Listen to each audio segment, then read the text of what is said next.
AITA for moving out of my parents' house when my brother and his family moved in. I rented my parents' house after they retired and moved south. I paid slightly below market rate. The plan was for me to save up and eventually buy the house at a great price. They would then give that money to my brother as his part of their estate. My share was the subsidized rent and the very subsidized purchase agreement. Everyone thought this was fair. Until my brother's wife started running up debts they couldn't cover. This led to them losing their home and needing help.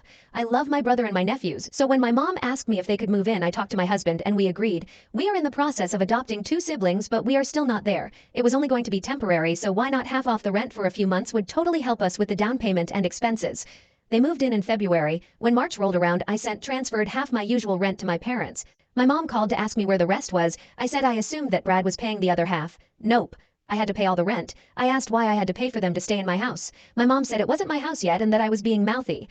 I saw the writing on the wall. I paid the rent and started looking. We had a good amount saved up and we didn't need a big old house with lots of maintenance issues we had been handling. We paid the full rent in April as well. But we moved out and into the house we closed on. It was ready for immediate possession. With my husband and I having decent income and 25% down, it went smoothly. The only downside is the much smaller yard, but it is a block away from a public park, so we aren't losing much.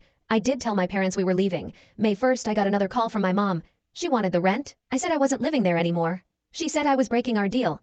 I said that our deal never included me paying for my brother's living expenses. She said that they couldn't afford to cover the mortgage without my rent. I told her to get money from my brother. He was still working. She said he was trying to pay his debts. I said that his wife should get a job. I could write a much longer post just on this discussion. Long story short, she said I was being cheap and viscous to my brother and to my parents. We are settling into our newish house and just ignoring them for a while, but I'm wondering about if maybe I'm wrong. AITA.